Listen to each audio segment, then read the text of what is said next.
On Camino, clone cadets are trained in practice test simulations overseen by bounty hunters and Jedi Master Shaak Ti. Domino Squad, consisting of Heavy, Fives, Echo, Cut Up, and Droid Bait, are unable to prove their worth when they continue to fail their squad training due to their recklessness and inability to coordinate. Bounty Hunter Brick seems certain they are a lost cause, while the other, Ellis, has faith that they'll be successful. Shaak Ti is in the middle, knowing Brick's sentiment is too harsh, but agreeing that they are not yet ready. Unfortunately for now, their continued arguing has caused them to fail yet another test. The arguing continues in the clone barracks, which leads to a physical altercation between Echo and Heavy that is soon broken up by Brick. Brick reprimands Domino Squad, stating how they're near the end of their training and haven't advanced nearly enough, and noting how 99, the perceived defective maintenance clone, is more intelligent than they are. The different clone cadet squads have a meeting with ARC Trooper Commander Colt, who will be overseeing the final round of tests, starting with Bravo Squad. Bravo Squad, unsurprisingly, ace their test, with Domino Squad being up next, who Commander Colt notes is unorthodox, as some of the clones want to leave their injured brother behind. Before they can progress further, the test is suddenly shut down. Commander Colt approaches them, reprimanding them for their inability to follow orders, keep formation, and for leaving one of their own behind, guaranteeing them an automatic failure. Brick and Ellis talk about Domino Squad's performance. Ellis has requested that they should be allowed to repeat the final test, while Brick has already made a counter-request to transfer them to cleanup and maintenance, leaving it up to Shaak Ti to make a final decision. Echo and Fives have a meeting with Shaak Ti where they themselves put in a request of their own to transfer to another squad. Shaak Ti, seeing this in the vein of self-interest, instead has decided that Domino Squad as a whole will get another chance to retake the final test. Cut Up has a one-to-one meeting with Brick, who personally blames him for Domino Squad's failure. Brick physically attacks him, wanting a response, but ends up giving Cut Up his namesake instead. While the other clones sleep, Heavy makes plans to go AWOL, but is caught in the act by 99, regarding his squad as failures just like 99, who reminds Heavy that he never got the chance that he and the other members of Domino Squad have. 99 implores Heavy that he has a team who need him and who he needs in return. The time has come for Domino Squad's second attempt at their final test, with them knowing fully well that this is the last chance to prove themselves. They coordinate and work together, much to Brick's doubtful eye. It's revealed that Brick has sabotaged their attempt by deliberately misplacing their ascension cables, forcing them to improvise. Continuing their coordination, Domino Squad decide to use the turrets as a way to scale the Citadel, something which the bounty hunters note has not been seen with any other squad. Shaak Ti commends Brick's actions for bringing out the best in these soldiers, even suggesting that they could be the finest she's ever seen. Brick states that maybe Ellis was right after all, much to his own chagrin. The clones are commended in their barracks before Heavy thanks 99 and states how there isn't one leader, they are all equal brothers, including 99. Heavy gives 99 his medal, promising he will return one day to collect it. Shaak Ti gives a speech at the clones' graduation, with them successfully becoming troopers of the Galactic Republic. Due to the increasing requirements of the war, clones have to be deployed to various outposts before being fully trained. Domino Squad have been assigned to the Rishi Moon, where they are bored due to not getting much action. The base is a vital Republic outpost that protects the clones' homeworld of Camino. Obi-Wan and Anakin are on board the bridge of a Venator. Obi-Wan inquires as to why Anakin is still there, having not taken a break. He says he'll sleep once they have located General Grievous, who has evaded them for quite some time. Commander Cody contacts them via hologram and states that him and Captain Rex will shortly be inspecting the Rishi Moon outpost. The clones at the outpost detect a meteor shower, but luckily for them, the base is shielded. Not lucky for them, however, is that a droid pod has hidden itself within, containing the stealthy commando droids, who quickly dispatch of CT-327 on the landing platform and begin their plan to infiltrate the outpost. The others realise he is not responding and go to check on him, only to discover the commandos have entered the outpost and are advancing on the attack. The commando droids quickly overpower the clones, forcing most of them to flee as the droids take over the outpost, hardwire the all-clear signal, and inform General Grievous of their success. Asajj Ventress is ready and waiting on Camino in preparation for Grievous's attack. As Cody and Rex make their way to the outpost, they try and make contact. The commando droids utilise their voice filter ability to impersonate the clones to try to get them to leave. The impersonated clone ending the communication with the droid phrase, "Roger, Roger," clues Rex into this situation being suspicious. Meanwhile, the surviving clones have ventured onto the moon's surface, only to encounter a hostile Rishi eel. Landing their shuttle, the commander and captain exit, unaware of the commando droid's plan to ambush them. With the survivors noticing this, they warn them via a droid attack flare. This causes Rex to point-blank shoot the impersonated clone in the head, revealing it to be a commando droid. The other commandos come out of hiding and attack them. Rex and Cody have to flee the platform when the commandos use thermal detonators to blow up their shuttle. They abseil to where the surviving clones are, with Rex making sure they're not droids, before quickly dispatching of the Rishi eel with a single blaster shot to the eye. They all plan to take back the outpost from the commando droids. Anakin and Obi-Wan are concerned that their clone leaders haven't reported back to them yet. Unbeknownst to them, this is connected to their goal of finding Grievous. Rex decides to impersonate a commando droid in order to gain access to the outpost. Despite Cody's lack of faith in this plan, the commandos open the door, with Rex surprising them and dispatching of them with his fellow clones. They fight the commandos and are able to reclaim the outpost.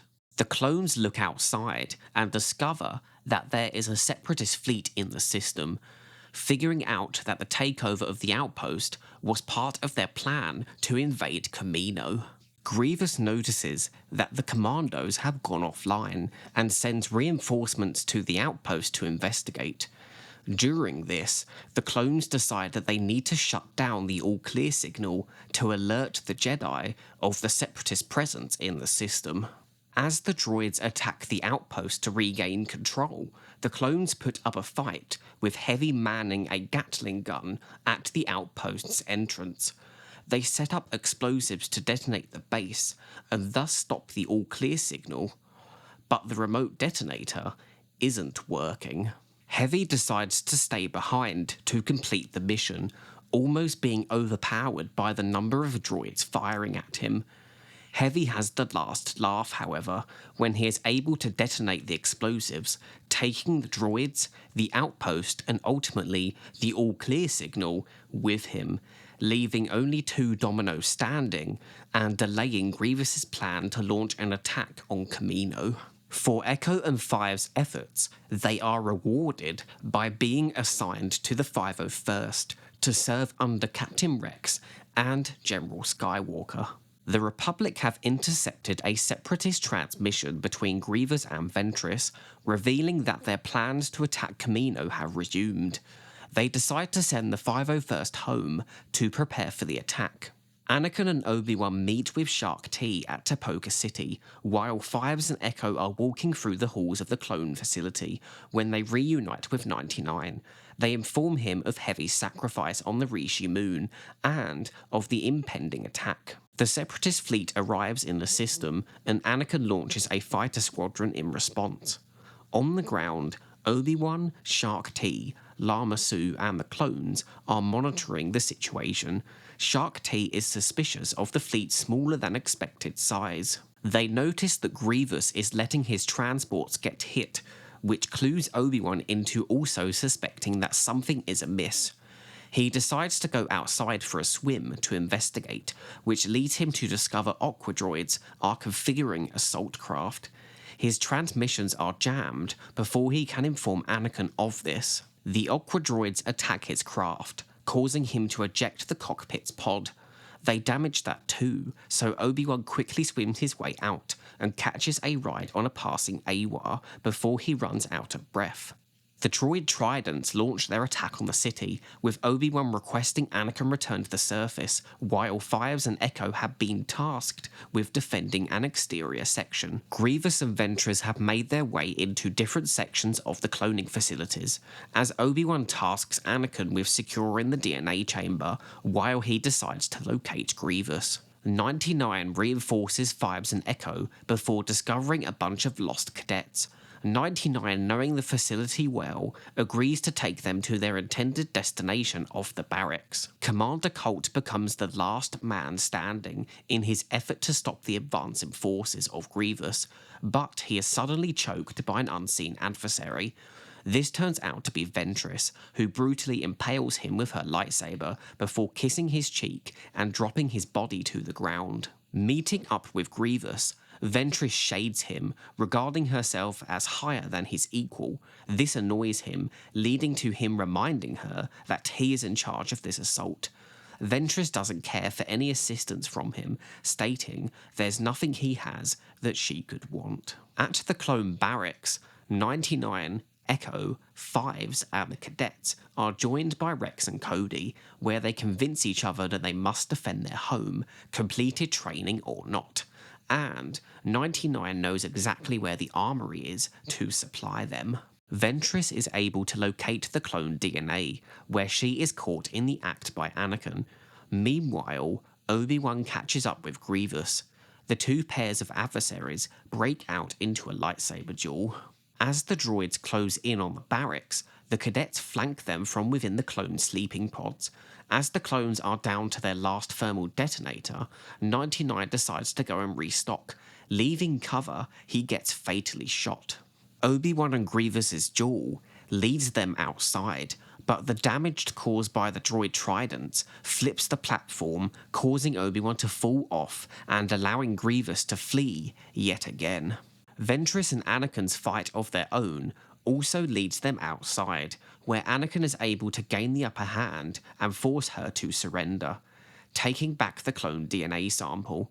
Ventress narrowly is able to escape thanks to Grievous. As the attack has been foiled, the clones mourn the loss of 99, a true soldier. For their continued efforts, Echo and Fives get promoted yet again, officially becoming ARC troopers. The 3 episodes in production order are CW114, Rookies, CW301, Clone Cadets, and CW302, ARC Troopers. Rookies was written by Stephen Melching, with an additional credit given to series writer Henry Gilroy, and an additional writing credit to Scott Murphy.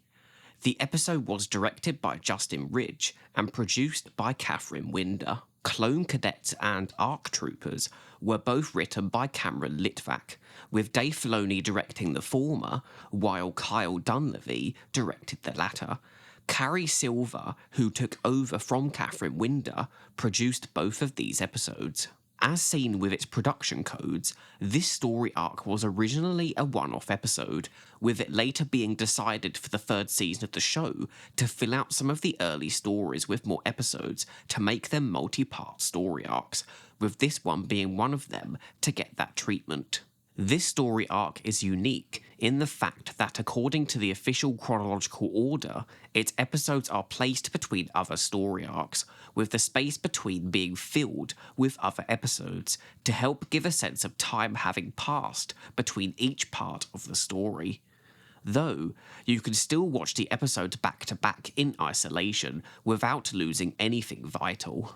Released as the 5th episode of Season 1, Rookies aired on October 24th, 2008. Almost 2 years later, the prequel Clone Cadets and the sequel Arc Troopers would air on September 12th, 2010, commencing the Clone Wars' 3rd season with a double episode release.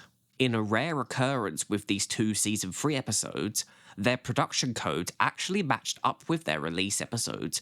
This only happened with 4 episodes during the entirety of the original Clone Wars production, with the other 2 being production Season 2 episodes I have yet to cover. This practice would have never been repeated again, even with the unfinished episodes, as the latter Clone Wars production seasons would further and further outpace their release seasons, which would have led to Season 8 consisting entirely of holdover episodes from the 7th production season. The best confidence builder is experience. The opening newsreel seems to have some specifically made shots of generic clone troopers. These are mixed with shots from previously produced episodes: CW-112, Lair of Grievous, CW-110, Cloak of Darkness, CW-108, Ambush, and CW-109, Shadow of Malevolence. Rookies is the second produced episode of the Clone Wars to not feature a Jedi in a significant role after CW-105, Bombat Jedi, with the episode initially being a homage to people who have been in war but haven't seen any first-hand action in battle. Dave Filoni noted that focusing on the clones removed an issue they came across when writing the episodes due to the Jedi having the Force, which could run the risk of being used as a plot device to quickly progress the story. The story focusing on the clones allowed the viewer to believe their limitations more easily. Rookies is described by designer Killian Plunkett as a break in the production schedule due to it being about clones who are all the same character model but with different hair. It was up to D. Bradley Baker, who spoke with Dave Filoni about differentiating his vocal performance between them to make them unique characters. The clones were inspired by the armed forces, showing them not as pristine and clean by listening to armed forces radio and liking pin-up art. The holographic VJ droid is a BD-3000 series, which are commonly referred to as a Betty bot. This was a reused asset that they had already created due to the asset limitations during the production of these earlier episodes. In another reusing of assets, the Rishi Moon, like Ragosa and the Balmora Run, features Nibre as a form of wildlife. The Republic base created for this episode would go on to be partially repurposed within future produced episodes. The previously covered CW-201, The Hidden Enemy, as well as the episode Trespass. This not only was efficient for production, but actually makes sense from a Republic design aesthetic. The regular B-1 battle droids weren't created for war. The production team created the commando droids to show a progression, with ones that were more evil and calculating, with the commando droids' purpose actually being a real threat, unlike the B-1s that were used for comic relief. Early design concepts for the commando droids call them stealth battle droids. The commando droid design is a deliberate hybrid of the B-1 battle droid and the B-2 super battle droid, with them being given more human proportions and a sinister ability to emulate the voices of others. The sound design team describing the commando droids as guerrilla fighters gave them a gear-grinding motor-esque sound.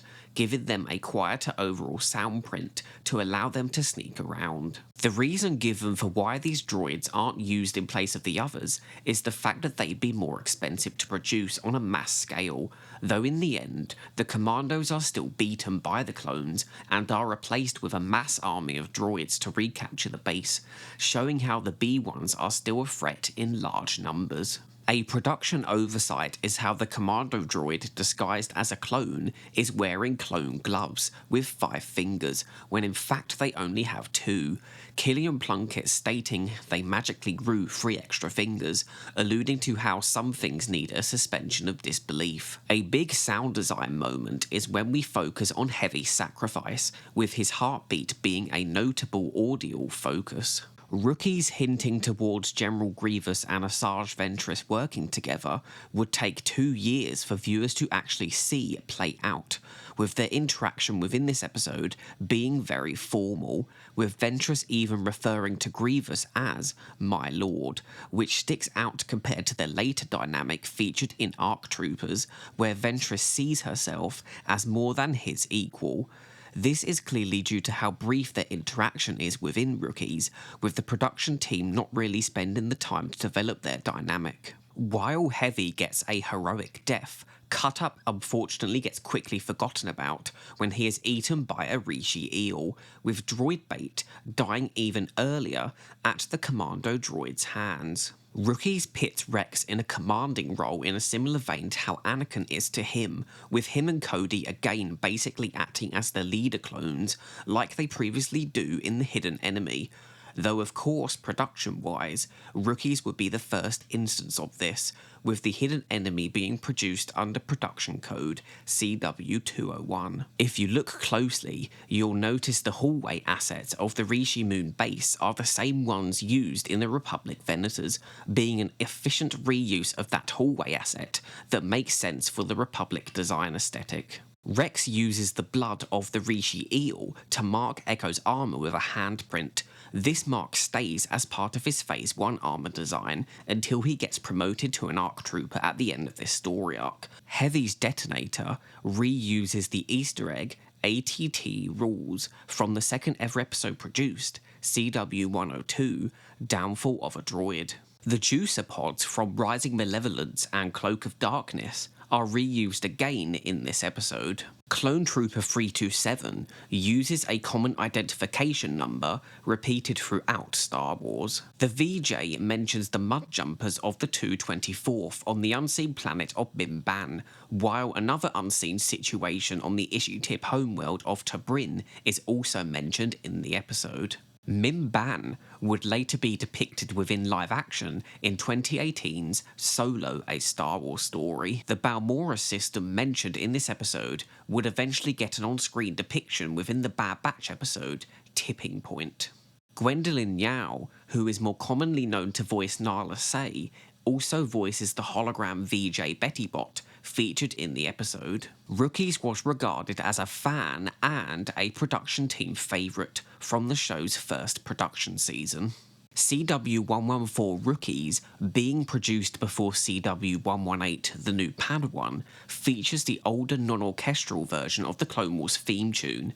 However, this episode seems to feature a different mix compared to the other episodes with it. The end credits theme is also the older non-orchestral version, which is only the case for a handful of Clone Wars episodes. Brothers in Arms are brothers for life. With Rookies being a production and fan favourite episode, George Lucas had several story discussions where he wanted to go back and tell the story of who Domino Squad was. Where did they come from? Clone Cadets marks Shaak Ti's first major Clone Wars appearance, with her being the Jedi stationed on Kamino to monitor the cloning process on behalf of the Jedi Council. While she would still be stationed here in 19 BBY, shortly after the Fives incident, it seems she was replaced with another Jedi, as she began to be featured on the Jedi Council more and more often, especially within unfinished story arcs like Crystal Crisis on Utapau and Dark Disciple. Though, it's clear based on Filoni sketches from other story arcs I have yet to cover, that they did think about including her in episodes before Season 3, but most likely found it difficult to implement her due to her Jedi robes being a too vital part of her design to not include, back in the earlier production seasons when they weren't able to include as much detail. Shark T's design was sourced from her live-action design present within the Lucasfilm archives. Here it was discovered that Shark T's footwear was these big go-go boots, defeating a myth of her being barefoot that she has been depicted with in other material. Who Shark T was replaced with is unknown, but this Jedi was slain during Order 66 on Camino. Pablo Hidalgo has stated that the Jedi has been named in the script of the Bad Batch spin-off's Aftermath, but as of 2025, this character has not been revealed publicly. If the character is someone we already know, I would take a guess and say it was Rig Nemma from the Season 6 Yoda's Journey arc. As a doctor, she would be someone who could be of use to the Kaminoans. The clones on Camino had to look more uniform due to them having yet to develop their visual differences out on the battlefront with their different Jedi leaders. Their differences start out in their actions, as well as animating them slightly differently, which Dave Filoni has noted was a difficult thing to achieve. The clone training armour was based off of battered old leather football gear.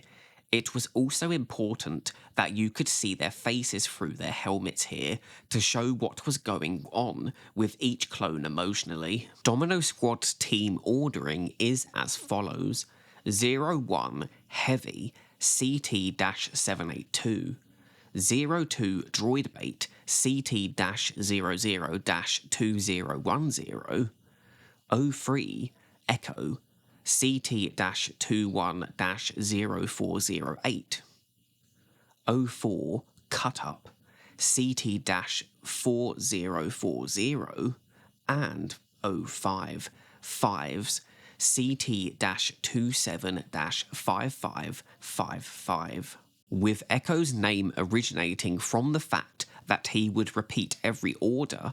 The designer describes these clones as perhaps defective, which in hindsight is interesting considering the purposefully defective clones created later in the show's development, the Bad Batch, who would have Echo join their squad, with Heavy even calling Domino Squad a Bad Batch.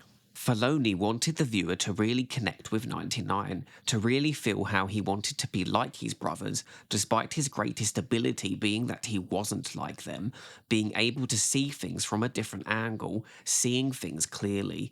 He doesn't have any mental limitations. He could see past Domino Squad's shared appearance and know who they are as individuals, in a similar way to Yoda in Ambush.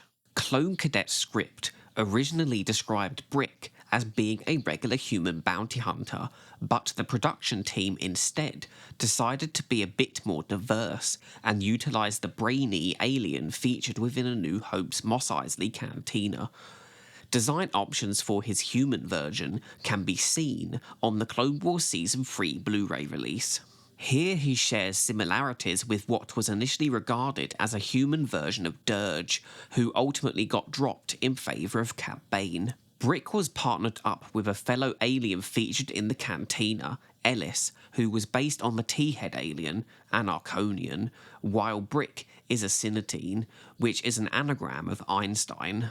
Brick and Ellis leveraged from being character designs created during the Clone Wars' third production season that benefited from some easy-to-miss secondary animation where Brick's head, as a giant brain, pulsates, while Ellis, being an Arconian, has his head emotionally react like that of a dog's tail. The clone barracks were originally designed during the development of Attack of the Clones, but ultimately went unused for that film, this being another example of George Lucas's regular practice of bringing in unused concepts from his past projects for the Clone Wars production team to repurpose, though here they would actually use it for its original intended role. Commander Colt orders Citadel Challenge version THX variable 1138 a very obvious reference to THX 1138. Water was notoriously a very hard thing to implement into the Clone Wars, but by Season 3, they had found an efficient way to do it.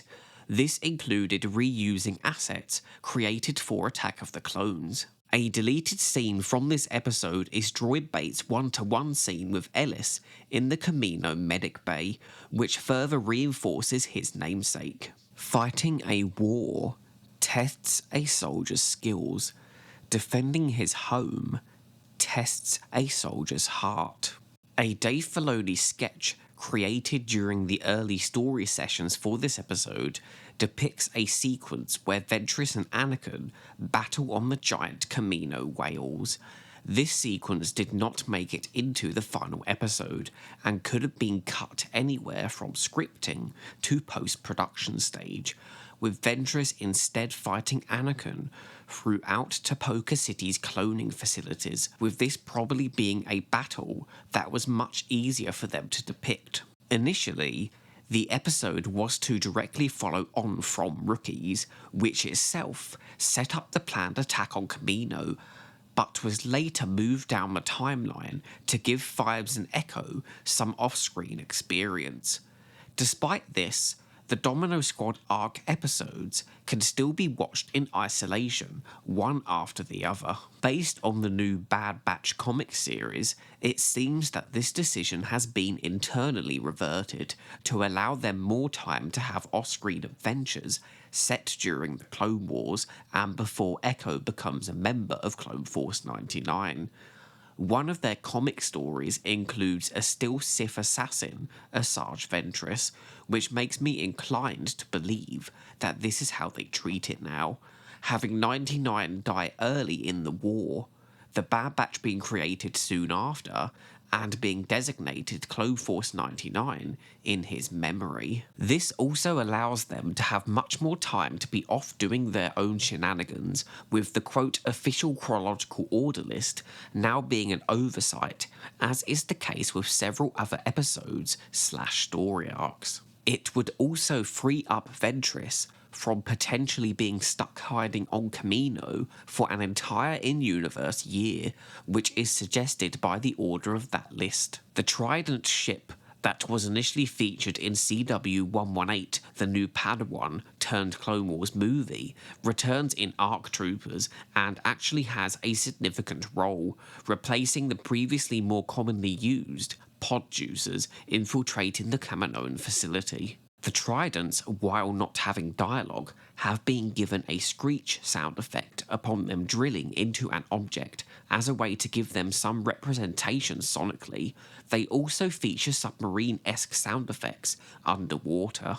An overlooked detail seen within this episode is the middle-aged clones, who are based on Attack of the Clones actor Bodhi Taylor, who was cast to portray the midpoint of the clones between the younger Daniel Logan-esque ones and the older Tamora Morrison ones. Five's armour has been given an additional detail of a decal that honours Heavy's sacrifice, that being of an Z6 rotary blaster, with For Heavy written in Aurebesh. Clone Pilot Broadside makes his return from Shadow of Malevolence. The hologram of the Separatist space fleet depicts 3 Lucrehawk battleships, but these are not present in the actual shots of the space battle. The ARC Trooper armour itself spawned from the show knowing that they had to eventually phase out the Attack of the Clones style armour in favour of the Phase 2 armour featured within Revenge of the Sith, so they decided that the ARC Troopers on Camino would be the first to wear this more Revenge of the Sith-esque experimental armour, the helmet being a midway point between the two helmet styles by keeping the fin from the Phase 1 design. George Lucas had already envisioned the Kaminoan vehicles as being very sleek, with lots of round spheres, being hyper clean with whites, chromes and silvers. This episode introduces the AQ series battle droid, more commonly known as Aqua Droids. They would go on to appear in the Battle of Mon Cala arc, produced later in the same production season. Their design accommodates the ability for their feet to retract and function as propellers. Their design was created relatively quickly by Dave Filoni during a discussion with George Lucas.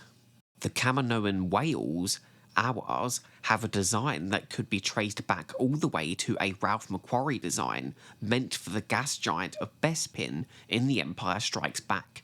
They were again a proposed piece of wildlife for both Return of the Jedi as well as a Gungan mount in The Phantom Menace, before finally finding a home on Kamino during Attack of the Clones. Dave Filoni informed director Kyle Dunlevy that he wanted the space battle to outscope anything they had previously done, making it huge and epic, representing the fact that Kamino is a huge and vital asset to the Republic, and that they'd have a huge-scale fleet to protect it. The initial reels have Filoni jokingly state to Dunlevy that he does intend to have ships in the space battle, right? So they doubled the amount of ships that were featured within every shot, and they added further still to really amp up the scale of this battle. They used the live-action movies as a template, where there is stuff happening all over the screen, with ships everywhere, with them always going back and continuously rewatching the older movies to get inspired by them. The scene of Ventress killing Commander Colt was subject to censoring on different platforms, such as the original release on Cartoon Network and digital downloads on iTunes. The full sequence is depicted on the DVD and Blu-ray release of Season 3, as well as the Disney Plus streaming release. Anakin's fight with Ventress is purposely included to keep him busy and away from an encounter with General Grievous in the Clone Wars' ongoing role in keeping him from meeting Grievous until Revenge of the Sith. ARC Troopers marks the last time we see Asajj Ventress on the side of the Separatists before Dooku betrays her. This is marked by also being the last time she is depicted in her original 2008 Clone Wars design, with her purple skirt.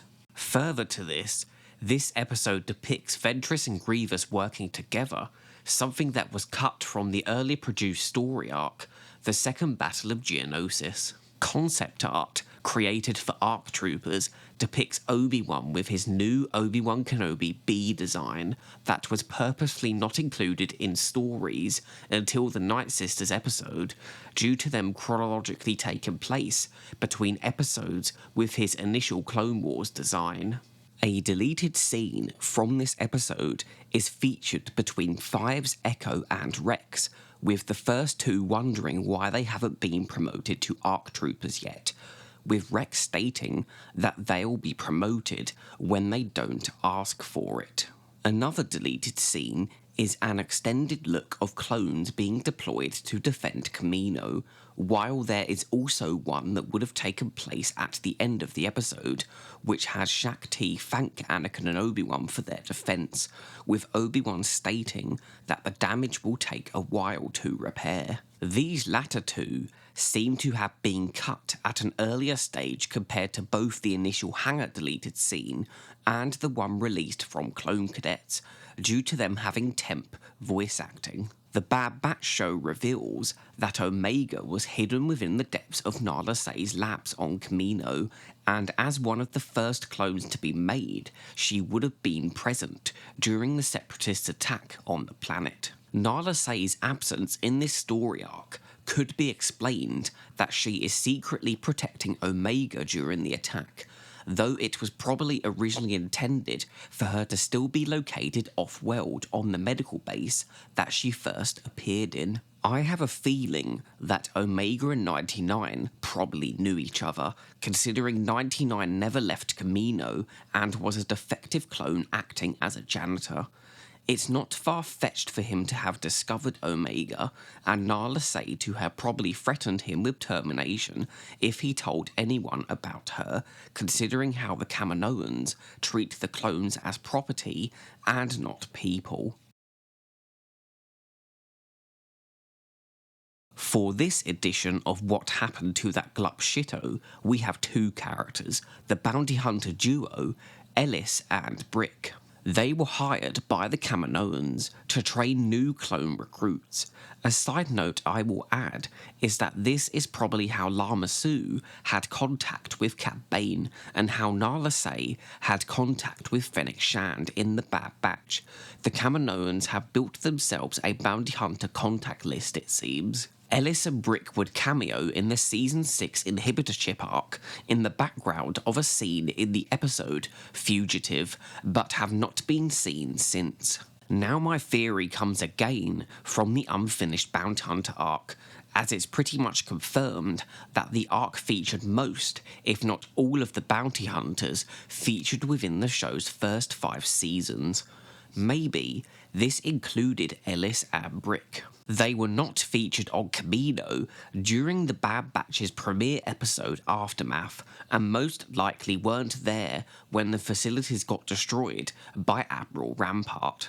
This could imply that they might have died in the unfinished Bounty Hunter arc, though we don't know that for certain. Alternatively, maybe they got enough credits from the Kaminoans that made them set for life, so they could have retired by the end of the war, considering Clone Cadets is set in 22 BBY and Fugitive is set in 19 BBY, so they were on the payroll for like 3 years. Rookies is an interesting episode that shows us how the clones can hold their own story, with the Jedi and Sith related characters taking a back seat. It's interesting how the clones refer to themselves as being born on Kamino, when they are in fact grown and accelerated to an adult. In the scene where Commander Cody talks to the Jedi via hologram, Obi-Wan's voice sounds a bit off. Perhaps James Arnold Taylor's performance is deliberately coming off as if Obi-Wan is tired, which would make sense considering they've been looking for General Grievous for quite some time. Ventress referring to Grievous as "my lord" could suggest that she wasn't always intended to speak to Grievous in the arc, or it's just one of those singular use terms the show had during Season 1, alongside Ambush referring to Ventress as Supreme Leader. It's odd, considering Grievous isn't really a lord of any kind. The Commando droid's ability to change their voice is something that doesn't seem to get used much after this. Perhaps this ability of theirs would have been reused in one of the unfinished arcs. The scene where Anakin and Obi-Wan wonder where their clone leaders have got to shows how both clones have taken traits from them. Obi-Wan states, "If something were wrong, Cody would contact us." Meanwhile, I'm here thinking, well, what if he can't? But that just goes to show Kenobi's Jedi way of thinking. He doesn't get caught up in the what-ifs. You could see the Kamino attack in ARC Troopers, retroactively making the rookies' efforts all for naught, but instead, I think it's better to see it from the point of view that this made the Republic aware of the Separatist plans to attack Kamino, so when they do attack it in ARC Troopers, the Republic are more prepared for it. I would not be surprised if they initially pitched a separatist attack on Kamino during the first production season, but had to scale back, due to most likely not having the animation tools to achieve the scope of the story that they wanted back during production season 1, with the water physics being a known enemy to the Clone Wars production team back then. I enjoy the roles that Ellis and Brick play, Brick being the bounty hunter who easily writes off Domino Squad, while Ellis has faith that they will eventually pull through. The bounty hunters and Shaak T's analysis of Domino Squad further reinforces how different these clones are from each other. They are not autonomous like droids. The clones calling Brick Master Chief reminds me of the Halo franchise. Lama Su pointing out how they've had to stretch Jango's DNA due to his death reminds me how by the time of the Empire, it has been established that they no longer have a viable source outside of Omega to continue making efficient clones. Shack T's segmented Liku are particularly noticeable within Clone Cadets, a design aspect of the Togruta that would be lost in the stylization of Star Wars Rebels and the translation of that design into live action within The Mandalorian and Ahsoka, with the Togruta design becoming a lot more humanized compared to its prequel trilogy origin. It's interesting how the test is called the Citadel Challenge, considering the arc of the same name that was produced later in the same season. If the writer's room on the third production season was like how it was on later seasons, then this would have definitely been a deliberate nod to that upcoming arc, considering Lucas would create detailed outlines of all the episodes before they'd be assigned a writer. Echo's original planned death at the Citadel mirrors how his earliest chronological episode has him training on said titled test. Heavy's ego is on full display when he states his squad is better than Bravo Squad, who have completed this challenge before in record time. Perhaps if it wasn't for his ego, he could learn from Bravo Squad and be able to actually finish the test. It's interesting how Kamino has training commando droids when the backstory of their rarity is that they are expensive to make. This suggests that the Republic's funding of the cloning project must be quite expensive, considering there is most likely many other training rooms being used besides the one we see in the episode. The music, when Domino Squad are repeating the final test, really emphasises how important of a moment this is for them. This is their final chance to prove themselves that will dictate the direction of the rest of their lives. The creation of 99 adds a level of tragedy to Heavy's death, with the viewer now knowing he had a close bond with another one of his brothers back home, one who he would unfortunately never get to see again. It's a shame that Droid Bait's one-to-one scene with Ellis was cut, considering every other clone gets one with another character. Fives and Echo with Shack T, cut up with Brick, and Heavy with 99, all being given advice in a way that each of the characters uniquely can. If they had to cut another scene to keep this one, I'd have cut the brief interaction Shack T has with Lama Su, as it's less character-orientated, with the information about them finding it harder to create clones post-Jango's death being something that they could have easily incorporated into the inhibitor chip arc. Ventress's and Grievous's dynamic is golden, and it's interesting how they did not have any substantial interaction until Season 3, with Ventress being all but absent from the entirety of Season 2 and the second half of Season 1. Their dynamic of thinking they are better than each other would be revisited when they are on opposing sides within Season 4's Massacre. I personally think that the deleted hangar sequence with Fives and Echo was the correct choice, as it portrays them as coming off as impatient, and instead of fighting for the Republic and their brothers, it suggests that they are only serving the war because they want to go up the rank chain and become ARC troopers. Without the scene, we have them organically promoted by Cody at the conclusion of ARC troopers, with the episode showing why they deserved it. The deleted ending scene with the Jedi, I feel like, was probably removed to return the focus back to the clones. A similar thing happened in the Twins production of the Bad Batch arc, where they replaced the ending with one that focused more on Rex and Echo as characters, instead of the more generic but foreboding ending of securing the Anaxis weapons factories for the soon-to-be Empire. I think it's a shame that we never got to see Fives and Echo within the 501st between rookies and ARC troopers, so we'd actually spend a bit of time with them on the front lines.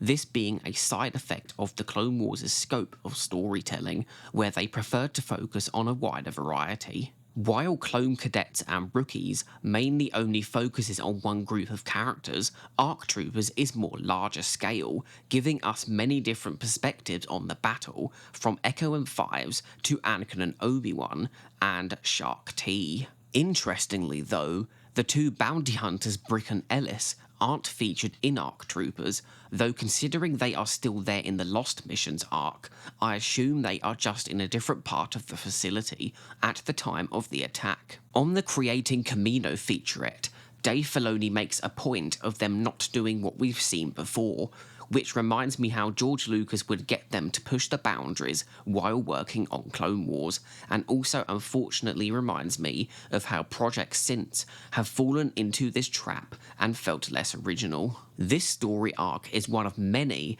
that feature Obi-Wan and Anakin, but not Ahsoka, before she leaves the Order in Season 5. This is interesting, as it implies that Ahsoka has other duties outside of shadowing her Jedi Master for the entirety of the war. Perhaps she's on a mission with another Jedi, as previously seen in Cloak of Darkness, getting Jedi teachings from Yoda in the temple, or perhaps she's helping Padme with a political endeavour. There would be several of these instances throughout the show where Ahsoka is absent from story arcs, reminding us that the show wasn't just about her journey, but about the many different events that happened during the Clone Wars, which contrasts how the promotion of the 2020 separately produced final season seemed to treat the show as if it was just about Ahsoka and Rex, who in the grand scheme of things don't actually interact that much as a duo, instead having separate character arcs, which despite being featured in said final season, still aren't fully complete due to the show's cancellation, both having at least one more story that focused on them that has been left unfinished. 99's heroism and sacrifice could have been seen by the Jedi, with them perhaps stepping in and making sure that the Kaminoans didn't disregard any more defective clones, leading to the creation of the Bad Batch, where the Kaminoans actively took advantage of them.